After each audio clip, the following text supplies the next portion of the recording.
Eu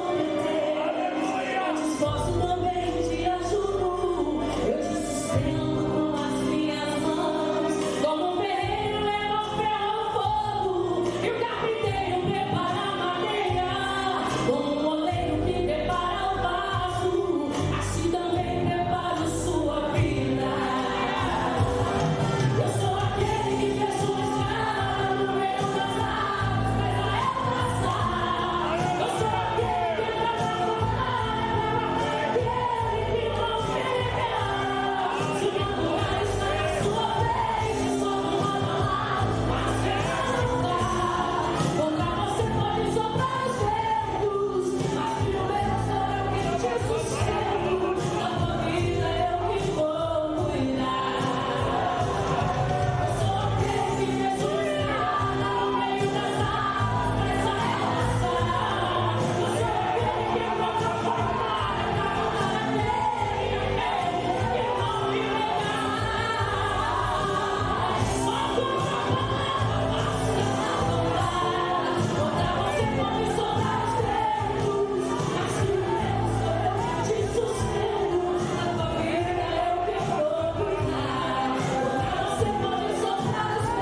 pastor Jonathan tem que viajar para Belo Horizonte para ir para Fortaleza. E a gente estará passando a palavra para eles, está ministrando. Mas antes eu gostaria que a Elda, João Pedro, filho do pastor Zé Vieira, porque essa igreja é um marco do pastor Zé Vieira. O pastor Vieira deixou uma história nessa igreja. Eu gostaria de apresentar os seus filhos. Eu acredito que muitos aqui talvez não conhecem. Está a irmã Elda, sua filha mais velha, Pedro. São filhos do nosso saudoso e amado pastor Zé Vieira. Que Deus abençoe Elda, que abençoe o irmão Pedro. Eu passo a palavra ao pastor. Meus queridos, saudá-los esta noite é um prazer. Saudá-los esta noite é um prazer. A paz do Senhor Jesus a todos. Quem trouxe Bíblia nesse culto, diga: estou feliz. Abra essa Bíblia comigo no livro de Apocalipse, capítulo de número 3. Nós vamos ler em pé, em reverência à palavra de Deus. Apocalipse, capítulo de número 3. Vamos ler do versículo 14 ao versículo de número 22. Glória a Deus. Apocalipse 3. Ninguém se movimente, por favor. Se você tiver esquecido o seu celular ligado, desligue-o. Você não precisará dele nos próximos minutos. Tenho certeza que Deus não vai te telefonar. Enquanto você procura, eu quero já agradecer ao pastor Ronaldo, ao senhor como presidente da igreja, ao Valério, ao pastor Francisco, os demais pastores do ministério dessa igreja, pelo privilégio que está nos dando de nesses 2 dias pregarmos a palavra do Senhor aqui. E estou me sentindo muito honrado de poder rever muitos pastores, muitos amigos. O pastor José Teodoro da Cunha, que é meu sogro, deixou casar com a filha dele.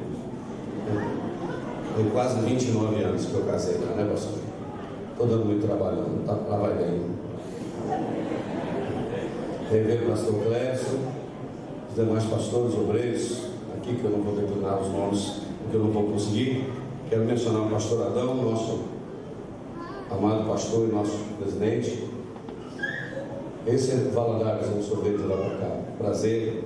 Pastora Genor, que eu estava me lembrando que em 1984 eu estava sendo indicado ao ministério de diácono, ao diaconato, e alguém falou: não, o Jânio está muito novo, muito não sei o quê. E parece que Deus usou ele, parece não. Ele falou: não, pode deixar que vai dar certo. E deu, pastor Genor, glória a Deus.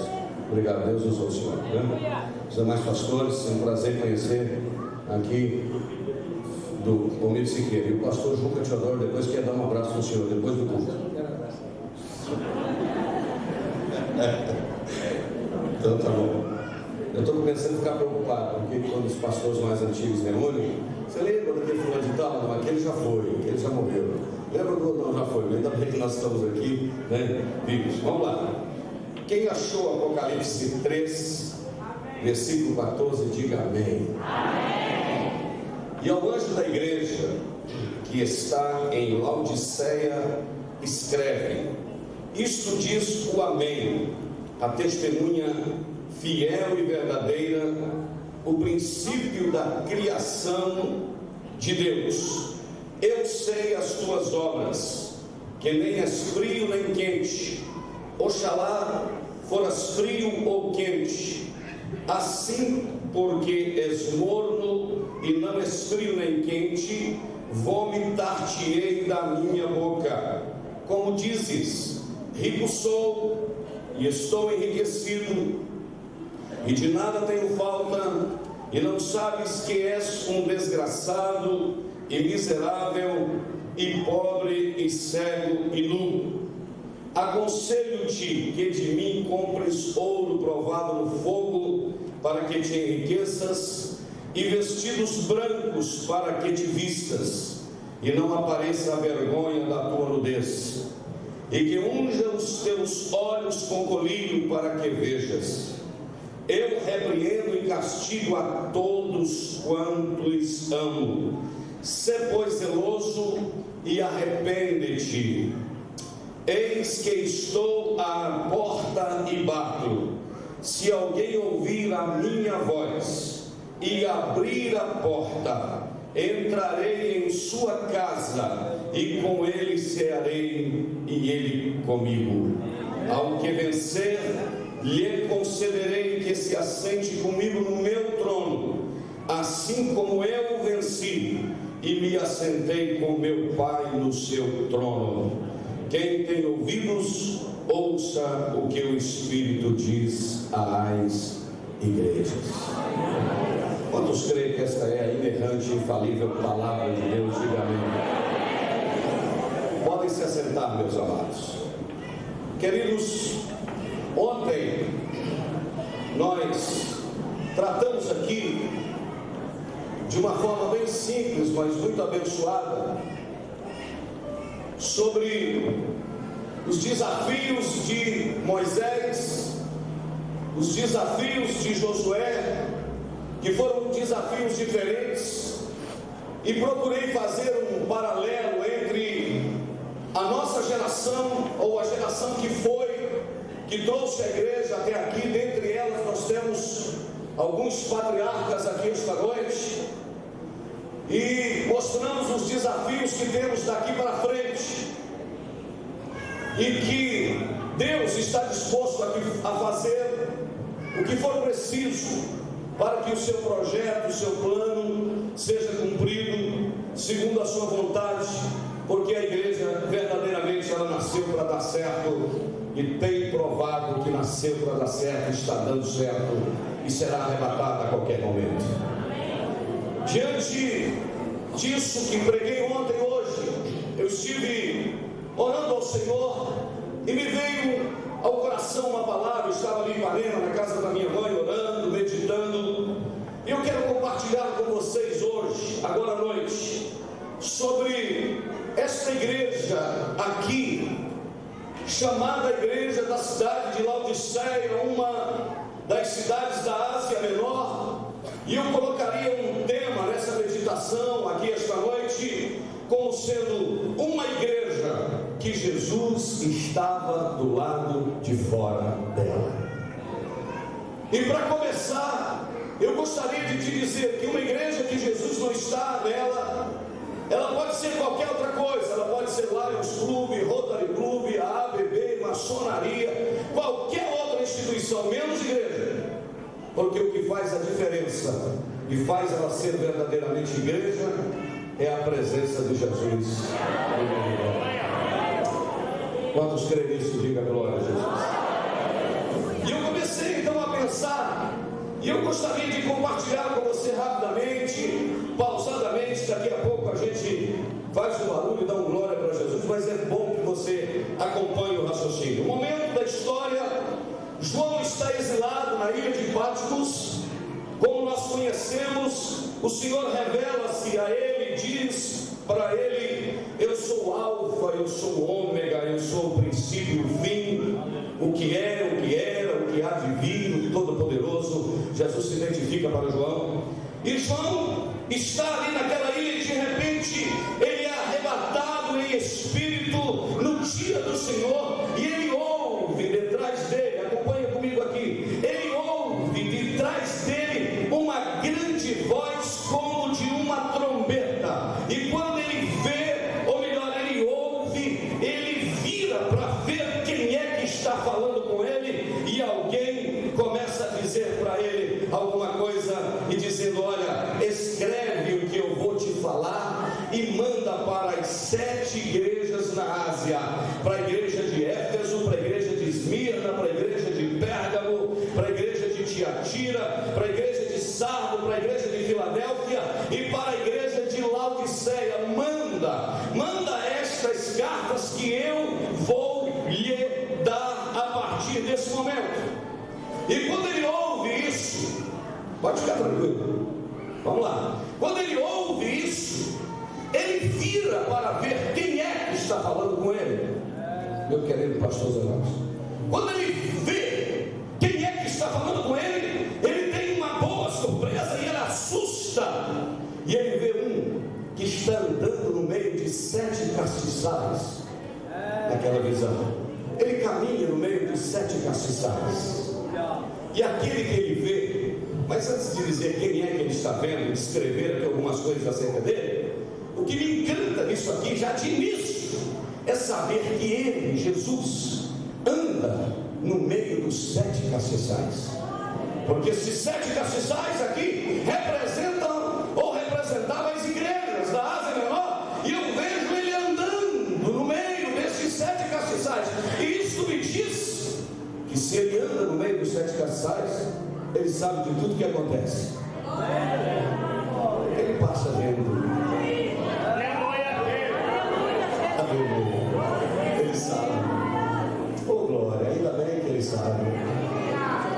A gente vê em alguns lugares por aí eles agindo de forma que parece que Jesus não anda mais no meio dos 7 castiçais, mas ele continua andando no meio dos 7 castiçais.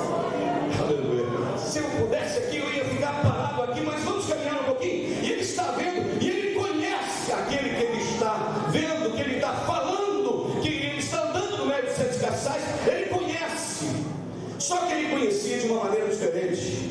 Ele conhecia com o cabelo queimado pelo sol da Palestina, mas agora ele vê cabelos brancos. Aleluia. Ele conhece aquele que ele está vendo. Ele conhecia os olhos dele, porque por muitas vezes ele esteve com a cabeça encostada no peito dele e ouvindo o pulsar do coração dele. Ele sabia a cor dos olhos dele. Só que aqui os olhos dele, ele descreve que são como chamas de fogo. Ele conhecia a roupa, a túnica, a capa que ele usava, a túnica, o vestido, mas era um vestido que às vezes ficava sujo também com a poeira do andar, das idas e vindas de norte a sul na Palestina. Mas agora este vestido que ele vê não é um vestido que tem poeira na barra por causa de encostar em alguma terra, em algum mato. São vestidos brancos, brancos, brancos, brancos. Oh, já dá vontade de adorar ele, não dá? Ele está vendo um que sai da sua boca não simplesmente palavras meigas e cheias de graça, mas da sua boca sai uma espada aguda de 2 fios. E ele vê agora, continua vendo um cinto no seu peito, e agora também ele vê algo excelente. Ele diz, meus queridos irmãos, que o seu rosto agora brilhava como o sol, quando na sua força.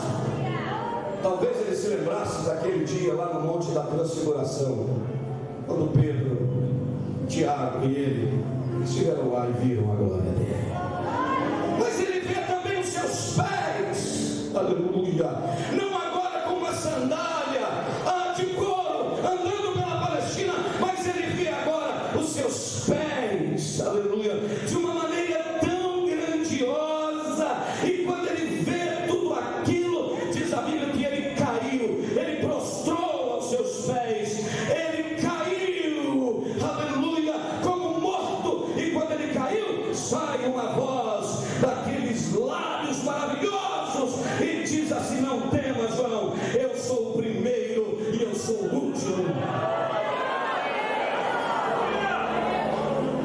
E quando João está como morto, ele diz: e o que vivo e fui morto, mas eis aqui estou vivo para todo sempre, e tenho as chaves da morte e do inferno aqui na minha mão. Eu por muito tempo, pastor Clécio, demais pastores, eu preguei isso e já ouvi, pastor Agenor, alguém pregar. Eu tenho uma chave aqui, o senhor me emprestar a chave do carro, só emprestado.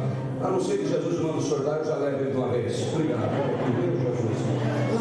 Jesus agora diz: João, eu fui morto, mas eu estou aqui vivo, e eu tenho as chaves da morte e do inferno na mão. É interessante, por muitas vezes eu já preguei, já ouvi alguém pregar e dizer que Jesus andava pelos corredores do inferno, mandou o capeta, o diabo botar a cabeça e ele pisou em cima, tomou da mão dele a chave da morte do inferno e diz: agora está na minha mão. Mas eu descobri que não tem nada disso. Quando Jesus disse: eu tenho a chave da morte do inferno, a chave da morte do inferno nunca teve na mão do diabo, sempre esteve na mão do nosso Senhor Jesus, porque é Ele que tem a autoridade. Não sentiu nada não, pastor Júnior? Ele que tem a autoridade. E João agora está contemplando tudo aquilo, porque ele tem a chave da morte do inferno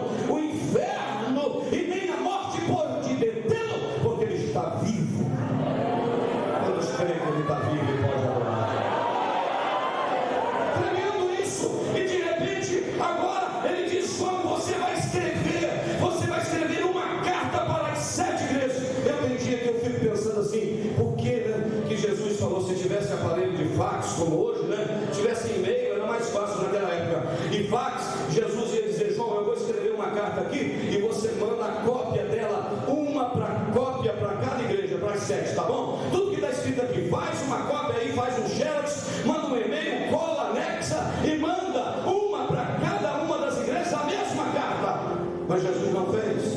Jesus fez com endereço. Ele diz, esta é para Éfeso, esta é para Sardes, esta é para Esmirna, esta é para Pérgamo, esta é para Tiatira, esta é para Filadélfia e esta é para Laodiceia. E eu comecei a perguntar por quê, a imaginar. Eu descobri que cada uma tinha uma necessidade, não é assim? Cada um tinha um contexto, cada um era uma situação. Mas em todas estas 7, a não ser para de Filadélfia, o Senhor não repreende, não chama atenção, só elogia. Mas para todas as 7, Ele fala coisas diferentes, mas tem uma coisa que Ele fala igual para todas elas. É a mesma frase. Você pode ler, olha só aqui para mim, irmão. Você pode ler. E sabe qual é a frase? Ele mandou uma para cada uma, porque eram diferentes problemas que cada uma estava vivendo. Mas em uma coisa, Jesus foi unânime em dizer e escrever. Sabe o que foi? Eu sei as tuas obras. E esse termo obras aqui, não é que eu te conheço de vez em quando. O termo do grego é ergon, de ergomai. Isto é, eu conheço o teu dia a dia. Eu conheço o teu assentar. Eu conheço o teu levantar. E eu glorifico a Deus que o Cristo que anda no meio dos 7 castiçais, Ele sabe a obra de cada igreja. Ele sabe das manobras dos gabinetes. Ele sabe dos caixas 2 pela vida fora. Ele sabe das proteções que são feitas às vezes a quem tem mais, e a pressão em cima de quem tem menos. Ele entra, ele conhece, ele vai lá dentro, ele está além do púlpito, ele está além da nave, ele vai nos gabinetes, ele vai nas secretarias. Quantos creem nisso? Diga glória a Deus.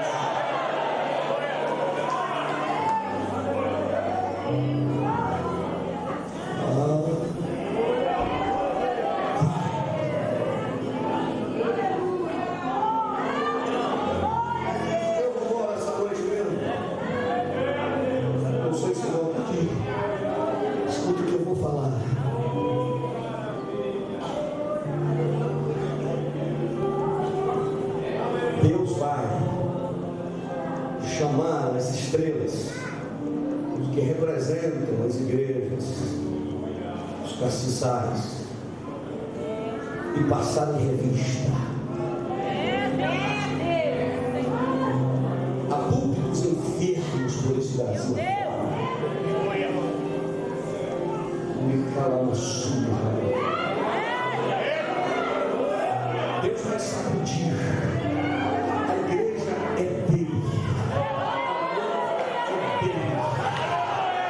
A noiva é dele. Deus não vai tolerar, porque a igreja não vai perder os trilhos, porque ela é a noiva do Cordeiro. E nesta noite eu venho aqui dizer: eu sei as tuas obras, e diante disso é melhor rasgar a alma, abrir o coração e dizer: Deus, entra a vasculha, porque tu conheces tudo e sabe de todas as coisas.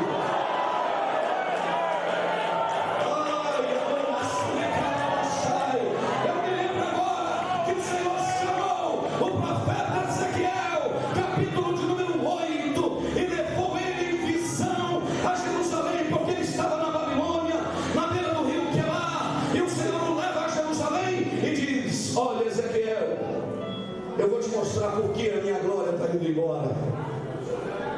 Eu vou te mostrar por que a minha glória não está aqui no templo mais, em Jerusalém, a cidade da paz. Eu vou te mostrar por quê. E levou Ezequiel, pastor, chegou lá perto do altar, e eles tinham construído um poste ídolo que causava ciúme e zelo em Deus.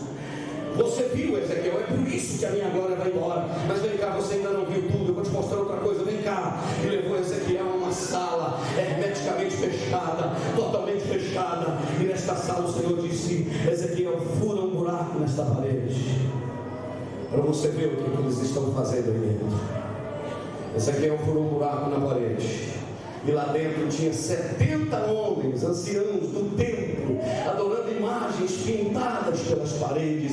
E o Senhor falou: é por isso que a minha glória está indo embora. E eu venho aqui hoje, dia 6 de agosto, dizer que o Deus de Ezequiel ainda faz buraco na parede, ainda penetra, ainda olha, ainda entra, ainda vai. Aleluia! Deus sabe, nos conhece por dentro e nos conhece por fora. Irmãos, a noivinha do Cordeiro, a igreja do Senhor Jesus, está sendo esmagada por uma geração de gente que está cobrando caro para fazer a obra de Deus, de gente que está explorando a noiva como se ela fosse mercadoria. Mas o Espírito do Senhor Jeová mostrará o que está acontecendo no oculto e levantará uma geração de profetas para subir no lugar como esse e dizer: assim diz o Senhor, assim diz o Senhor.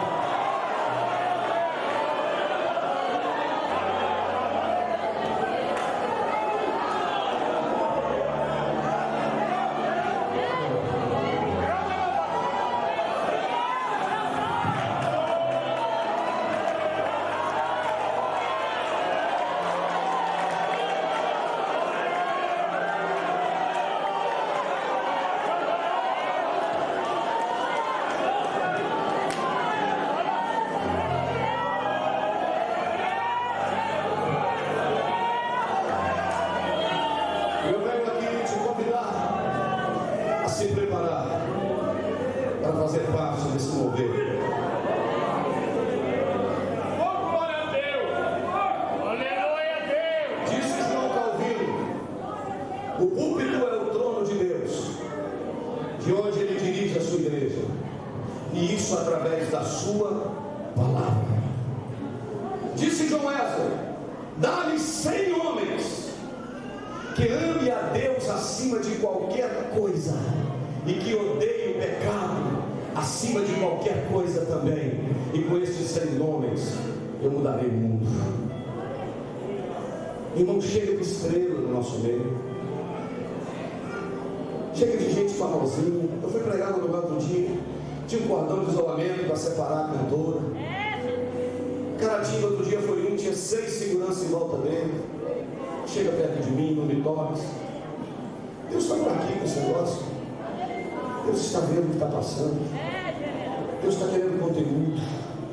Deus está querendo vida com Ele. Aleluia a Deus! Gente que prega, mas que tem cartão do dízimo. Gente que prega, mas que tem pastor que sabe onde ele está pregando. Gente que canta, mas que toma santa ceia pelo menos uma vez por mês.